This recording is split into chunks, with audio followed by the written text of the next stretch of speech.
Good afternoon. Good afternoon, everybody. Good afternoon. We'll just let this lady sit herself down, and we will begin. Well, thank you very much for showing up, everybody. It'd be strange to speak to an empty room. Are we good? Thank you. Right. I had the good fortune of spending 10 years in prison. Not all in one go. I did it in instalments over 20 years. And had I not have spent 10 years in prison, doing nothing other than study, I probably never would have made it to Cambridge University. I'd probably be living in a 3-bedroom house in Sandhurst with 2 children, a wife, a cat, and a Tesla in the drive.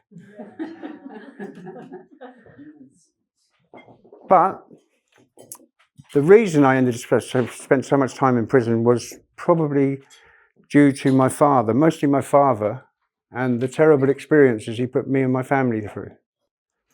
Adverse childhood experiences. Childhood trauma. Hello, come in. So, ACEs, it's a really interesting story behind the ACEs study. 2 Californian doctors were doing a study on obesity.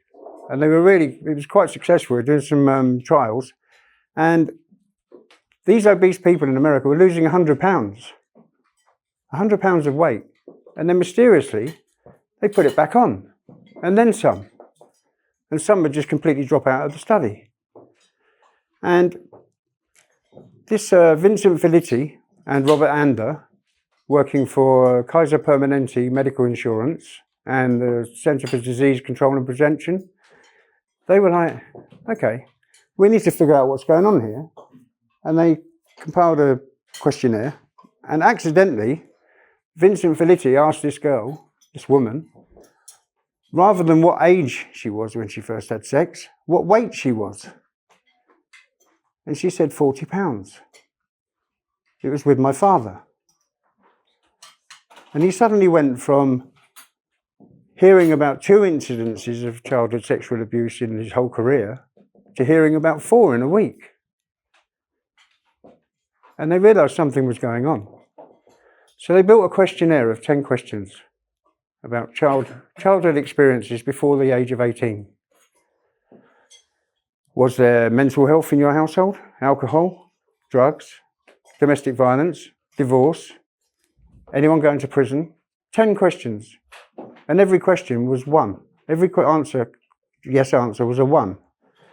Now they've realised that 0 ACEs means you'll probably never, 0% chance you'll ever stick a needle in your own arm for recreational drugs. 4 ACEs and more opens up a whole raft of future health detriments. Heart attacks, strokes, alcoholism, drug addiction. My sister's had 3 strokes. She's probably got 8 ACEs. She's had 3 strokes now. She's given up. She's 61 years old. This is what happens. People lose 20 years of their expected lifespan. My brother, 65, same, 3 strokes. They're probably going to be dead within the next couple of years. I'm an absolute outlier. You can see that. I'm here. I made it to Cambridge University, and touch wood, I haven't had any strokes yet. But I mean, this should be trauma-informed education. Should be within the police services, the teaching services, everyone, doctors, nurses, and there are lots of people today. But obviously, Vincent Felitti and Robert Ander did the study in the 90s. Today, you've got Dr. Gabor Mate. We've just discussed him here. Sendy Stanford, Nadine Burke-Harris, Dr. Karen Treisman, MBE. They're all trying to promote this knowledge of childhood trauma, adverse childhood experiences. Because 20 years, people you're losing 20 years of their life. It's devastating to the economy as well. That's 20 years less labour force. So, somehow I made it to Cambridge University because those 10 years I spent in prison, I just read. I've read everything from Dumas to Dostoevsky, from Hardy to Hugo, and every textbook you can imagine in between, because I had 10 years of just in and out, in and out, in and out, and all I ever did was got on full-time education or sat myself reading books and taught myself, to the point where someone in this room invited me to come here and study. Wonderful. And now I've written a book about it. And I'm going to read some sections from my book.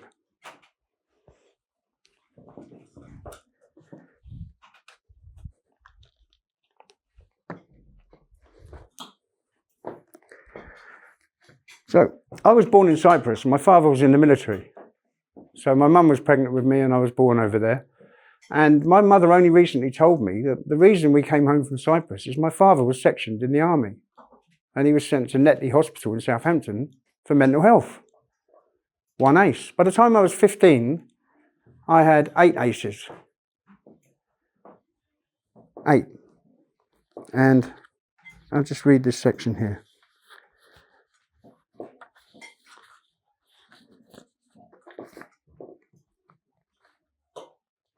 I'd stolen a lighter from my grandparents. They disowned me. They disowned my mother and all of her children. But they were never happy with her choice of a husband or his choice of a wife. A bigger scandal than my theft of a lighter, however, was their only son was gay.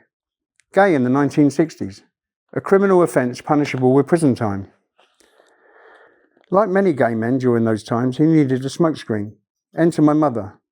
Although, to be fair, I think both my mother and father latched onto the first person who could help them escape their mutually domineering parents, something only possible through early marriage.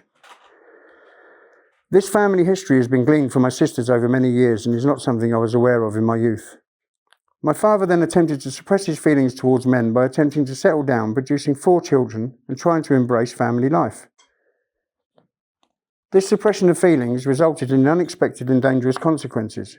He took to the bottle to keep those feelings inside, and this in turn led to domestic violence and misery for the whole family. My mother was beaten, and I heard her screams from the bedroom throughout my early years and often witnessed the violence my father doled out to her. I was beaten, my special brother's needs brother was beaten, we were all beaten, and our home had a permanent atmosphere of tension and imminent violence. These memories are from our first floor council flat in Clapham, southwest London, where my parents settled after their return from Cyprus. My father was variously a hairdresser and a dog breeder, which meant there were always dogs in our flat, and with dogs came dog leads. I can feel the fear now, and the pain of the dog lead used to beat me. Sometimes the lever end, sometimes the chain end, depending on the extent of my father's drunkenness and wrath. I'd invariably end up trapped in the corner of one of the rooms in the flat, trying to make myself as small as I could, but it was futile. The lashes would rain on me and wound me, and all I could do was await the abatement of his fury. My father, despot, demon, fucked up mortal. Fucked up due to the 1960s UK laws around homosexuality that led him to hide his aberration under the guise of a heterosexual marriage with 4 children. Children who suffered at his whim. I hear my own, my mother's and my siblings' screams each time we are beaten with his fists, kicked by his feet or whipped with his dog leads. I remember watching my mother having her nose broken on one occasion, her face covered in blood. She then raised her arms to protect her head and face from the cast iron kettle hurtling down towards her down the hall that smashed into her side and resulted in 3 broken ribs. I and my siblings had opened the living room door a crack after hearing my mother's screams and had witnessed this beating doled out by my father. I don't think he realised we were witness to this event, so he was so consumed with his own anger. I'm sorry, this won't go on much longer. I recently spoke with my younger sister about this incident, and she told me our father had straightened my mother's broken nose himself, which I'd either forgotten or not witnessed. My poor mother endured many similar beatings and has never lived with another man since, living the life of a single woman for over 50 years. These violent incidents and their attendant screams became the soundtrack to the years we spent living in our Clapham flat, and today I feel many of these events are hidden deep within my mind. There were plenty of them, yet mostly I recall them as one single blurred tapestry. The most consequential outcome of these difficult beginnings was, having learnt the art of self-sabotage from my father, my becoming both protagonist and antagonist in my life over the next few decades. I emulated my father's actions when stealing that bicycle, those actions I'd witnessed when he'd stolen from the gas meter, but there was also an element of attention seeking in my behaviour. A phrase I've heard many times over the past 50 years comes to mind today. Negative attention is better than no attention. Maybe that was the case, or perhaps I was crying out for help, but couldn't state outright to anybody what was happening within the walls of our flat. My father taught me violence is a perfectly normal phenomenon that always surrounds us. I learned I was not worthy of love and was to be hated, which ultimately engendered a feeling of worthlessness deep within me, and this created a kernel of self-hate that festered and almost destroyed me over the next few decades. My mother, despite all the travails visited upon her, was a foil to this insanity. Over the course of my story, it will be seen she is an incredibly strong woman, although these experiences inevitably and irreparably damaged her emotionally. The doctor said my brother would never walk or talk. My mother defied them by teaching him to do both. I can't begin for a moment to imagine the frustration, sadness and tears she went through, both receiving my father's punishments and bringing up us 4 children in that Clapham flat. But she did an outstanding job. As you can see, because I'm standing here in the Richard King room. Sorry, that was a bit heavy.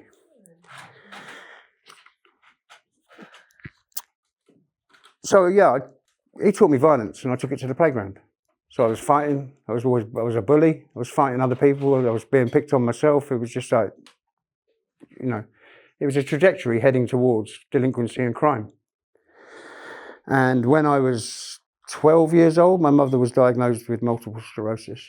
And then there were loads of social workers and they came round and they asked questions and I got caught smashing a building site up with some of my friends. So I went to court and I was placed in care. And in the care homes of the 1970s, there was more physical and sexual abuse of boys by the carers. There were 4 of us, Billy, Danny, Smudge and me. We'd had enough and had decided tonight was the night we'd escape. As if the muffled cries of Paul and Kenny being sexually assaulted by the night watchman most nights weren't reason enough to want to leave, Mr. Mitchell's appearance in the early hours of that morning, lashing out at anyone unfortunate enough to be within range of his leather belt, had strengthened our mutual resolve to abscond. Sure, we'd all been deemed uncontrollable delinquents and been removed from our homes, but that didn't justify our being treated this way and surely didn't give our carers carte blanche to do whatever they wanted to do to us. The reason for Mr. Mitchell's 3 a.m. visit to the main dormitory was a late night burglary. The tuck shop had been broken into, sweets, crisps and chocolates had been stolen and he was beyond livid. The dormitory door had flown open, the lights came on in a bright flash, and the school's headmaster had begun screaming for everyone to get out of their beds.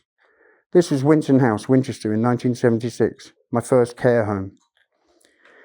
We waited for cover of darkness and left via the rear of the school, slipping out of the back gates and across the railway bridge in the direction of the city centre. It felt good gaining distance from that terrible place with each step we made. I'd had nothing to do with the burglary of the tuck shop, and had no idea who'd been responsible, but the pure anger of Mr. Mitchell was fresh in my mind, and I'd be happy never to see him or his school again. We approached the bus station and found everything was quiet. It was probably 9 or 10 in the evening and dark with very little traffic around.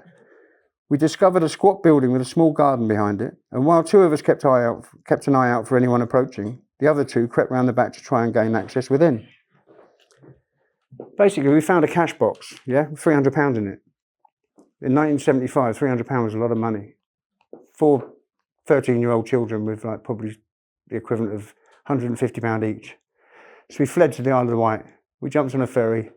One of the boys was like, yeah, we're on holiday. That's what people do on holiday. They go to the Isle of Wight. So we got on a ferry, we got on an open top bus, and we crossed the Isle of Wight. So I'll skip the burglary part. Yeah, that's it, the Isle of Wight. Come on, who's up for some of that? Of course, cried Danny. Yes, we're on holiday. That's where people go on holiday, right? We purchased tickets and were told the next ferry would be in 90 minutes' time, so we went for a stroll along the quayside.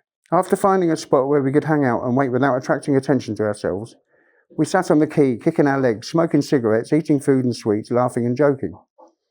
We spent the ferry crossing on the top deck with the raw freedom of the wind and spray spattering our young faces.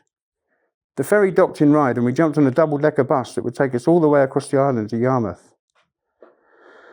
Not one of us had ever been on the island before, so we had no idea where to head to, just followed our noses. This was during the summer months, so the weather was fine and dry. We sat on the top deck and watched the countryside flash past us outside the bus windows, Cows, horses and sheep grazed in the lush green fields, giving little attention to the bus as it slid past them. Tractors slowed down our passage until they turned into open gateways, and we worked our way across this southernmost island of the UK. Gradually, a large cluster of buildings appeared on our right-hand side and grew in size until we could discern their purpose. Like long red ships with tall chimneys and windows peppering their sides, these were Her Majesty's prisons, Parkhurst, Albany and Camp Hill, a veritable colony not far from the island's administrative centre, Newport. All four of us were silent as the bus continued west. None of us broke this silence, for we all had a presentiment this was our future laid before us. I'm not sure I knew about these prisons being on the Isle of Wight at that stage of my life, but I was aware of the stories back in the care homes, stories with the names of those who'd come of age and climbed the hierarchical ladder to Winchester Prison and Portland Borstal, among others. The way UK law worked in the 1970s, delinquent boys and girls could not be locked up in a prison cell until the age of 15 years. Once this age was attained, the magistrates' court could lock one up for a period commensurate with the severity of one's crimes. But until that time, we could abscond and create mini crime waves as often as we liked, only to be returned to the home from whence we'd escaped. The prison complex became hidden from view as the bus continued towards Newport town, and Danny broke the uneasy silence. Fuck that for a game of soldiers. The remaining three of us laughed at this, but a sense of unease had swept over me, and it took a while to shift. I'm certain the others all felt a similar sensation. We knew we would eventually graduate to prison. It was simply a case of when. In fact, most of the boys I spent the years 1975-1978 within the council care system with were all waiting for me in the prison estate once I myself came of age. Right, forward to happier times.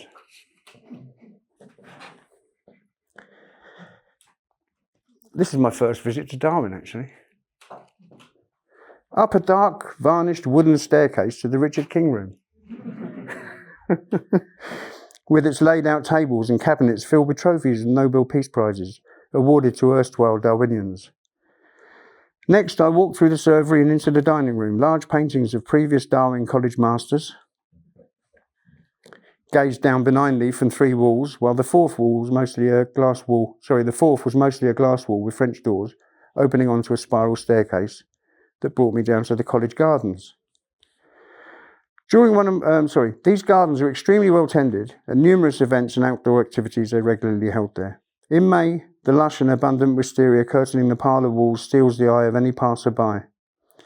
In the balmy evenings, drinks can be bought and drunk beneath several canopies erected for both eating and drinking. Graduation meals are held in large marquees on the lawns. During one of my first visits to Darwin's College bar, I met a student named Leah. She had auburn hair, long and often worn in tight plaits. Her cocoa brown eyes held mine with a frank yet daring gaze, and she stood at almost the same height as me, that is 6 feet, and she could hold her drink.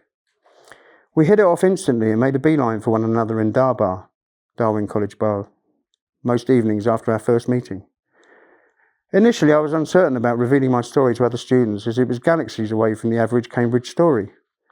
Leah was one of the first I confided in, and she congratulated me on my evident strength and sense of purpose. How on earth do you not only survive a life like that, but manage to land here at Cambridge University? And to study criminology? It's unheard of, she said. And I knew she was right. It was unbelievable, and her response made me realise I wouldn't be pilloried for my checkered life story, but would rather gain respect. A couple of days later, I returned from my department to discover a book in my pigeonhole in the porter's lodge. As I pulled it out, the words on the spine leapt out at me and my heart sank. Borstal Boy by Brendan Behan. The game was up. I'd been exposed. And in that moment, I realised my stay here at Darwin College might not be the cakewalk I'd anticipated. I slid the book beneath my arm so no one else would see it and headed for the reading room to sit down and gather my thoughts. I found the room empty, which served my purpose, and I took a seat. I opened the book and saw a name written on the inside cover, Leah Barber. Jesus, Leah, I was completely fucking freaked. I thought some Cambridge toff had placed it there and it was the beginning of my downfall. Then I saw your name on the inside cover. Leah was mortified and couldn't believe she'd inadvertently unsettled me via such a generous act. I informed her she was obliged to pay for my beer all evening, and she happily agreed. More students were pouring into the bar, and soon we were all laughing together and trying to forget whatever the day had brought. Darbar is the place to forget failed experiments, bad data, upcoming assignments, exams or essays, the imminent PhD viva, whatever. There's a reason drinking's so ubiquitous in universities. We continued to drink until the bell announcing no more beer was rung. Then Leah said she had to leave. Some friends and I had lined up a few beers at last orders, so we continued drinking for another hour. We said our goodbyes. She apologised once again for the book thing, and I jumped straight back into a conversation regarding the pros and cons of drug consumption in academia, i.e. marijuana, microdosing, LSD, psilocybin, mushrooms, etc. No, doesn't work for me, I piped up. I was in a lecture theatre in the morning thinking, shit, am I the only one in here without a brain? You know, that foggy head thing. Oh, it totally helps me. This from a machine learning student I've met in Darbar several times before. Helps me retain information, write my essays, even deal with my supervisor. This was met with much laughter. Also, you know the guy who invented the PCR? He was a California surf bum dropping acid and smoking weed like there was no tomorrow.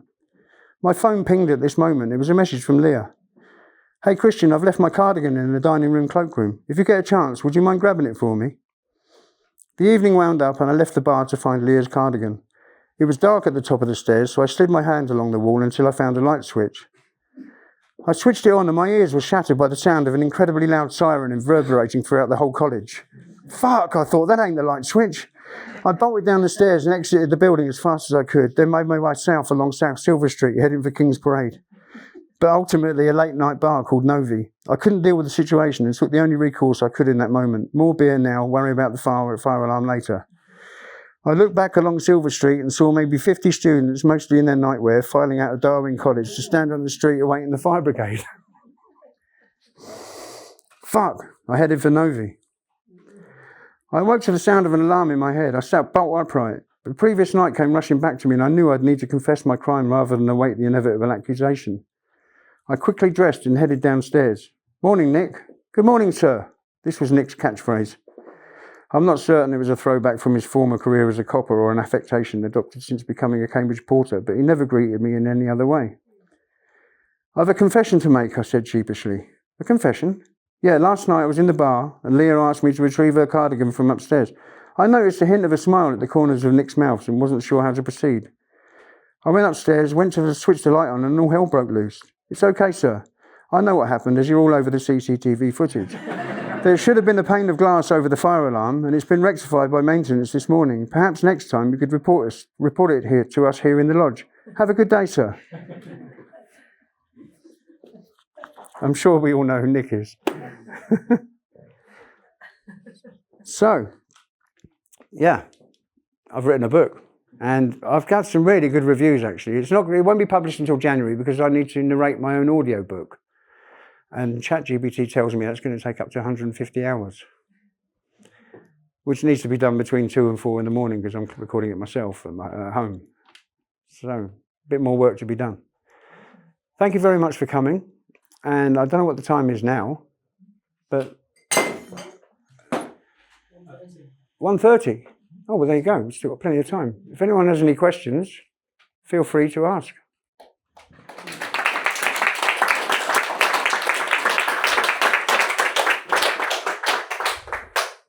Hi. Do you feel like there was anything that set you apart from your siblings that meant that you were the one that kind of survived in a better way? Do you know what I mean? Being removed from the family nest and then my 12 and 13-year-old peers becoming my guides, basically. We were our own guide. We didn't trust adults. Every experience we'd all had with adults had been pretty horrific. I mean, there were orphans in there as well. We weren't all just criminals. We weren't all just delinquents, but we learned from each other. And we'd run away regularly. I mean, I ended up in an office one day and they said, see all these yellow bits of paper? Every time you run away, we need to fill one of these out. And now you're going next door and you're going to go somewhere where you won't want to run away. Which was true. They sent me to a house with a home with 32 horses. And we used to go out camping in the New Forest and they taught us how to ride horses. And I didn't run away for 18 months. But I still did run away. And then I was 15 and they could put me in young people's prisons, which started my prison career. But I think that's the only thing I can actually think of, yeah. Duncan. You said that social services only got involved when your mother was diagnosed. They didn't get involved before then at all, despite your father's behaviour? No. And do you think that would still be the case? No, today? it'd be different, completely different today. There's guardrails in place. The teachers have noticed some sort of behaviour, and they talk to they talk to social services. It wasn't like that back in the day. I mean, look at the Jimmy Savile scandal and everything else that went on there. Everyone kind of must have known what was going on, and everyone just kept quiet about it. But everything, domestic abuse, sexual abuse, everything that was going on, it was just a climate of silence for some reason. But the main reason they did get involved was because I'd been caught. I was terrible at school. I was absconding from school. I didn't go to school. I was working in the market. I was 12 years old, first year at school. I was working in the market, earning money, selling jeans with some guy, and we got caught smashing up a building site, all the machines on a building site, and throwing those surveyor poles through we got caught, and then I was in the juvenile courts, and it coincided with my mother becoming really ill. And they said to her they'd make sure I went to Darwin College, which is the naval training college in Plymouth, which was highly unlikely. But I was definitely going to care, and my mother she didn't know whether she'd be alive in 6 months. Hi there, Jeff. Yeah, thank you for this question. It's quite an achievement, one of your many achievements. I'm curious about the role of music in your life. I'm sure you have something to say about it.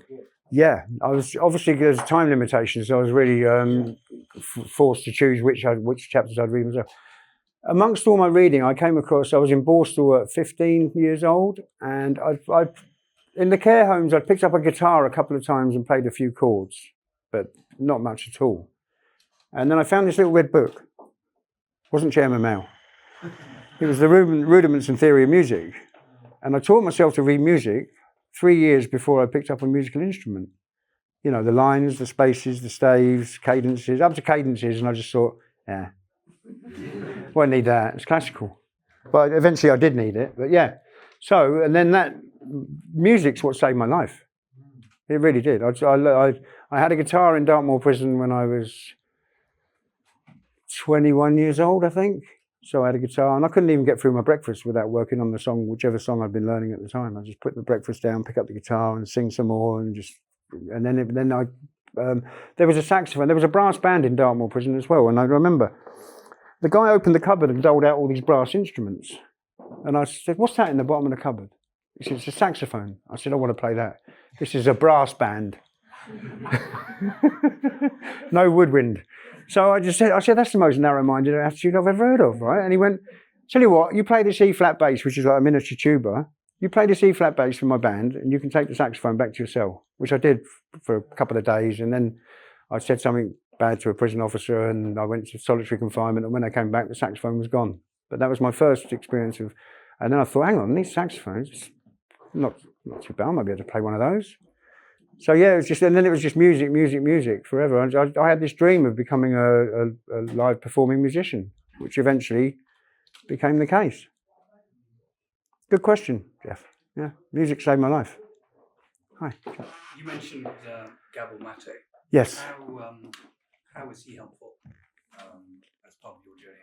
Just in general, thinking about trauma, what does he offer? The way he talks about trauma, I mean, his story is really interesting. He was a Hungarian Jew, and the Hungarians were the last bastion, the last bunch of Jews the Germans wanted to get rid of because they knew they were on the way out. And his mother gave him away as a 6-month baby. And he said that early thing traumatized him. And then the way his trauma manifested itself, he was a surgeon, and he was like delivering babies, and he was addicted to classical music CDs, which is bizarre. But honestly, he'd been in the middle of delivering a baby, and he'd hang on, I've got 20 minutes. He'd run off to the shop to buy some classical CDs and leave this woman in labour. Which is, I know it's funny, but that's the way and the way he talks about childhood trauma and AIDS, he's really, really knowledgeable about it. And now there's a group of people, especially on LinkedIn, Dr. Karen Treisman, Sandy Stanford, all these people, trying to make people more aware about ACEs, more aware of ACEs. Because this ACEs studies from the 1990s, early 90s. Why isn't it being taught everywhere? Money, obviously. someone said, but yeah, it's always follow the money, yeah. Anyone else?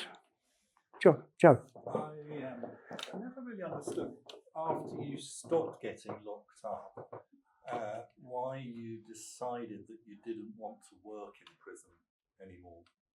I hate prison. No idea why.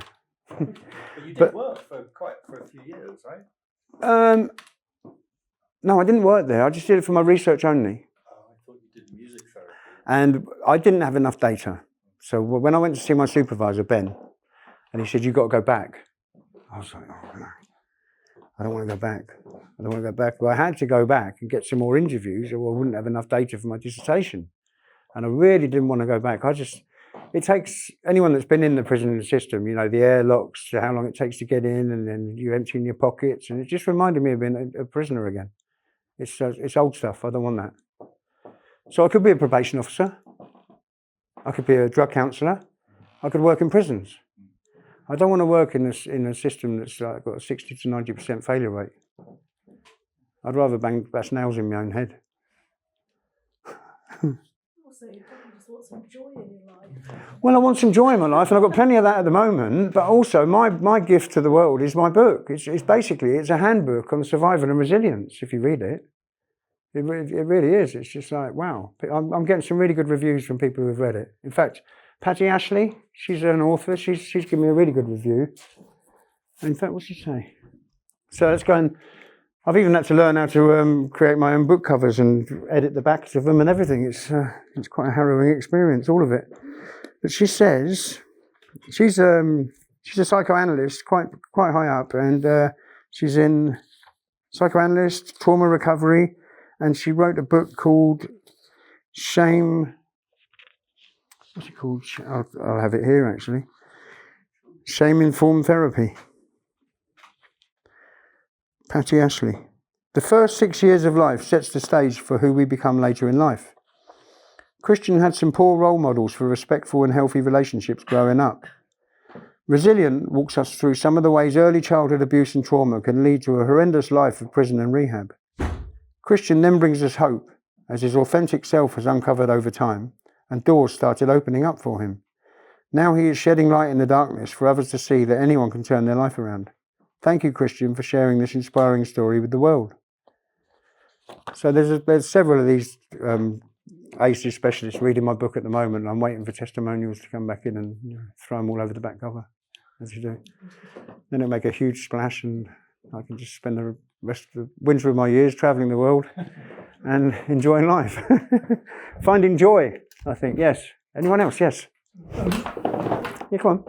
Sorry, no, I was wondering, when you read the academic literature on sort of childhood trauma and so forth, did you feel that it was talking about what you've been through, or did you feel that it gave you a sort of, was it a valuable new perspective, or was it just telling you what you... It was a really valuable perspective, and obviously I didn't hear about it until I actually went to the Institute of Criminology over the road, and they deal a lot of stuff like that. The Rat Park experiment, for example, which is really, really famous, and ACEs as well. But it wasn't until afterwards that I really started listening to Dr. Gabor Mate and listening to his explaining it. And more recently,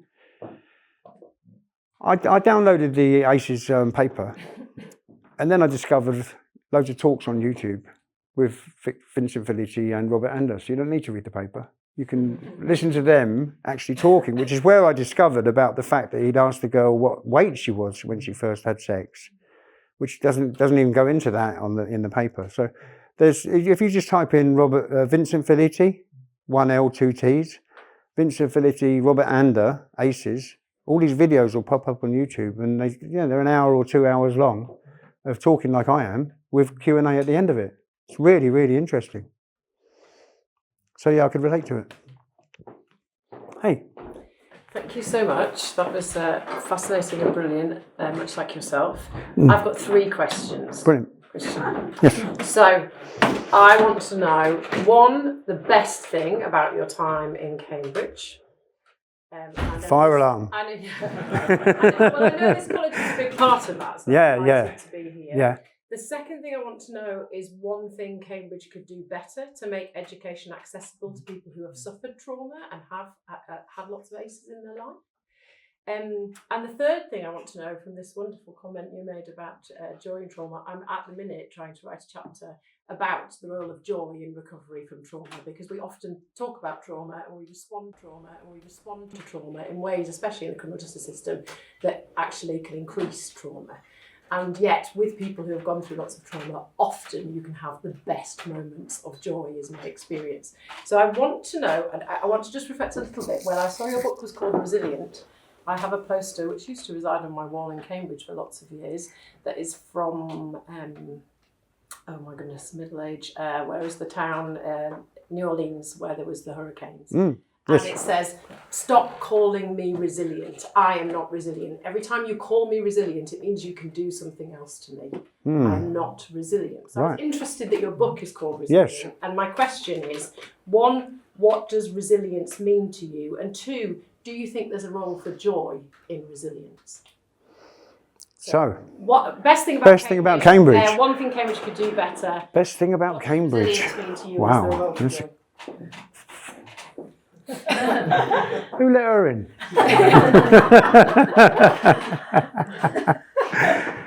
I think Darwin College for me. Darwin College. Because the thing was, most of the people in the institute, as you know, I mean, or most people in Cambridge, they got money, yeah? I came here on a shoestring. So I ended up in Darbar every night, where they all ended up out drinking in the town. I couldn't afford that. So that's why I was in Darbar, because it's cheaper. And then when I finished my masters, I went and asked Ivan for a job in the kitchens. And I worked here for 8 months as serving. And I mean, sometimes I was serving at the formals and other times I was part of the formals. It's really, really, and so, yeah, Darwin College has probably got to be the best part for me.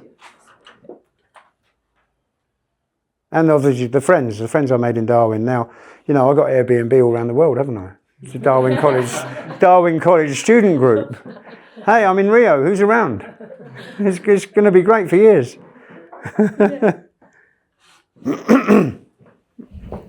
One thing it could do better. Could do better. Oh, yeah. Cambridge could do better. Well, I mean, it's steeped in tradition, isn't it? It's steeped in tradition, and the majority of people that come, I've thought about this long and hard. Most people who come to Cambridge, they know they're probably going to come to Cambridge because they're from elite families, I guess. The only debate I took part in Darwin was, us Cambridge elites will never understand the working class. It's the only debate I took part in, and I had a T-shirt that said "posh as fuck." Sorry, and I stood there and I fought the corner for the working class in my T-shirt, and I won the debate because I said, "You guys will never understand the absence of a safety net. Living paycheck to paycheck, 2 weeks with no job, you and your family are in a bus shelter. You'll never ever get that." And I won the debate with my number 2. So, I mean, how do you change that? Elitism. I accidentally came to Cambridge, as you know. It wasn't on my bucket list ever. I was invited here purely by accident, by Ruth. Which was accidental because, you know, out of all those papers I read, I only emailed one person. I only responded to one email of the 50 papers I read from my undergrad dissertation, and it was yours. And that was like, I mean, my life is synchronicity. There's so many. I mean, I did my undergrad in Cardiff Uni, the atrium, because it was music. Next door was Cardiff Prison. I was climbing three floors of a glass staircase for 3 years, looking into my old world. And when it came to doing work experience, I said, I want to go in there and teach them how to play music. And that's how I started my dissertation on music programs in prisons. I responded to your paper. Your student was doing music programs in prisons, singing side with choirs. And it all just came about because of that. So it's just so many different coincidences led me to Cambridge.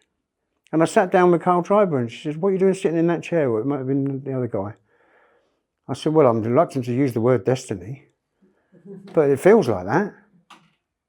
So, I mean, how do you break this wall, this elite wall of getting into Cambridge? It took a long time for women to get in, a long time ago. Then it took a long time for a healthy mix of blacks. Yeah? So, I don't know. It's really, it's all about money, isn't it? How do you get poor people into Cambridge? Because the catchment areas are very cleverly formed, aren't they? Everyone that went to my secondary school, their grandparents went there and their parents, and you don't, you know, there's no breaking through those those borders. Catchment areas are catchment areas for a reason. Does that make sense? And? Definition of resilience, and if joy is a gift. Resilience is getting up and not staying down for the count. Just keep getting up. No, I don't know why, but I just kept getting up. I was like, I'm not staying down. That's what resilience to me means, which is why, I mean, I struggled with the name of the book for a long time. It was going to be From Dartmoor to Darwin, Footnotes of a Survivor. And then I thought, most people, Darwin's a city in Australia. And the Americans won't know what Dartmoor means. It's a prison in England, so I had to change it. And then I just thought, it makes a nice line, doesn't it? Childhood adversity to Cambridge University. It's got a song title, song verse to it. And is there a role for joy in being able to keep getting up? Yeah, absolutely. Music for me. It's finding a passion. It's finding a passion. Unbeknown to most people in this room, in prison, there are so many clever people. There are so many people make cottage industries, portraiture, oil painting, acrylics, poetry, reading, music. There's so many people. And a large proportion of people in prison, they just sit there and stare at the wall, which is terrible. They can't read, they can't. The majority of recidivists, long-term prisoners, they left school at 11 years old. You know, they truanted and they never went back. They've got a reading age, arithmetic age of 11 years old. They'll get put in prison and stare at the wall. They can't even read a book. It's true. Yeah. And that's I'd say that's quite a large majority of people in prison. But the good news is, you could release 70% of prisoners tomorrow. They won't do it. What do you do with that many prison officers, that many prison staff? You could release 70% of prisoners tomorrow and they wouldn't be an immediate threat to the community. Especially if they had to carry out the remainder of their sentence doing community service or working for the community. Hello, you've got a question. Building on what you just said about reading, I mean, what do you think made you more interested in reading and more able to read compared to the, so to say, population? My mother. She instilled in me an insatiable thirst for knowledge. Really. She taught me to read, and I used to read all the time. Before I went in care, I was just reading these boys' adventure stories, and I'd just read and read and read, and I'd soak up everything. So when I was first put in a prison cell, after the care homes, that was my go-to always, the library. And I started with some terrible, I read Vivian Lee's biography, for God's sake, at 15 years old or something like what? And Laurence Olivier. What was I doing reading that rubbish? But there was nothing else to read. And funnily enough, there's some synchronicity going on there. Vivian Lee's biography was there with Gone with the Wind. I read them both on the same solitary confinement stint. I don't know what both books were doing down there side by side, but I read them because there's nothing else to read. And was it the same for your siblings? No. My brother was special needs. He was born special needs. So I'm surprised he's made it to the age he is now. He's had 3 strokes and yeah, he's in a bad way. But my sisters, no. So in a way, your mother's tradition kind of was apparent. I think I accidentally just got given a different brain. My brother's brain was tragically broken when he was born. And my sister's brains, I wouldn't say they're as intelligent as I am, no. I was just gifted with a really good brain. And it's still now. I've just spent £4,000 learning Mandarin Chinese over the last 5 years. I speak pretty good Chinese now. Just because I thought, what do you do after Cambridge? What's the next challenge? You learn Mandarin, yeah? It's the hardest language for... I'm pretty good with languages anyway, because it's the same part of the brain as music, and I speak reasonably good French from busking. It's all in the book, busking around France and stuff. My musical dream. Yeah. And what did your, so to say, the other co-prisoners think about your reading? Weren't you kind of ridiculed, or didn't they think it's very strange that someone is... No, I mean, there's different kind of cohorts within the prison group, you know, so you gravitate towards your own. And my early reading experiences obviously were Vivian Lee's biography on these really bad books, which they weren't that bad after I read them. But then slowly I would have built a network of people with decent books, and we'd swap books and then go to the library. You could even order books. You could place an order in the library to get a particular book you wanted to read. Did you ever get any books refused? Mein Kampf. They wouldn't let you read it.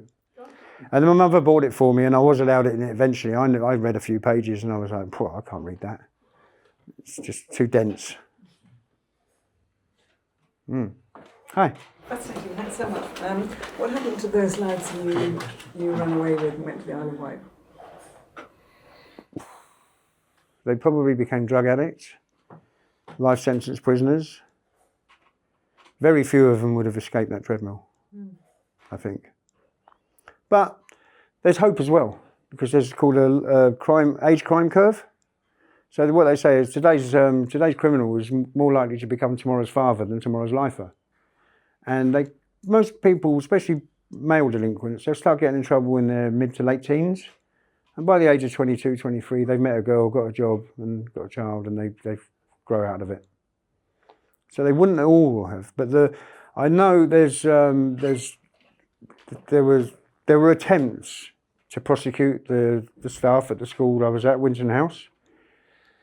They never got prosecuted. They said they were too ill and infirm to be prosecuted, because by then it was like the late 90s or so. They never. But those boys, I know from their testimony within the newspaper articles I read, they never worked all their lives, and their lives were destroyed. I was really lucky I was violent, because the night watchman who was doing all them bad things to those boys wouldn't come near me, because I was really lucky I was violent. I was also really lucky. I was just so lucky that I ran away for 3 years with all my friends, because I learned from that a really valid lesson, which meant it didn't matter where I was, I'd be fine. Obviously back then it was like breaking into cigarette machines and fruit machines and stealing money and cigarettes and sweets, because that's all we wanted. But it did teach me that I'd be fine wherever I was. And then when I learnt music, I'd just jump on a ferry, go to the south of France and just travel around with just a guitar, and I'd be fine. Which none of my friends...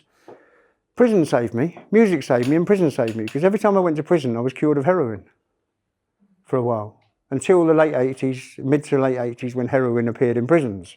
And then I was like, shit, what do I do now? But prior to that, it saved me. My veins would heal, and I'd be in prison hearing about my friends out in my hometown dying of overdoses. So it's a really, really convoluted way of that it all turned out. Running away taught me independence. Go on.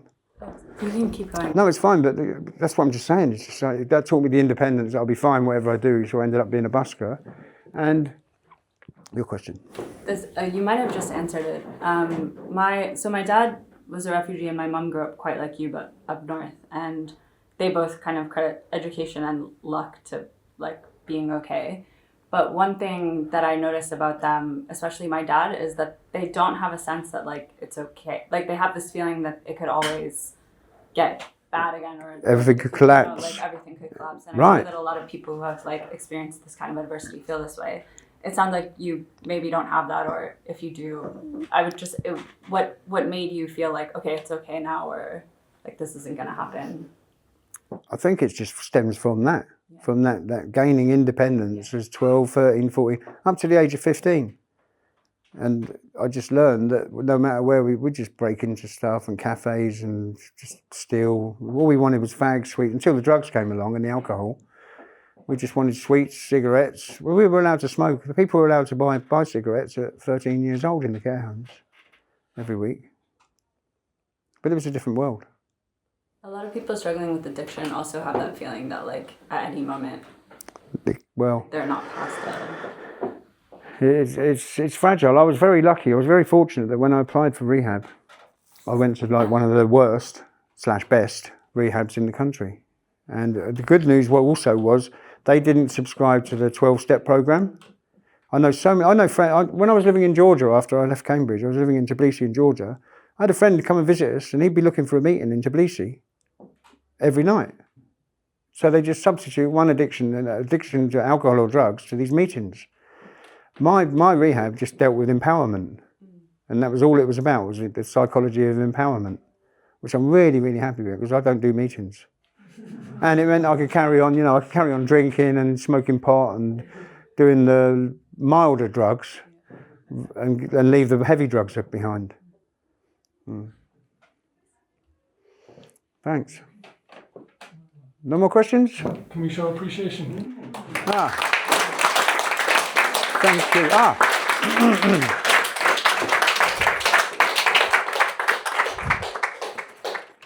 My editor got the page count wrong. Clever, huh? So I had a bunch of books printed, and there's a little bit of bleed of the spine into the back cover, which doesn't really matter. So I've got a few books here that I can give away.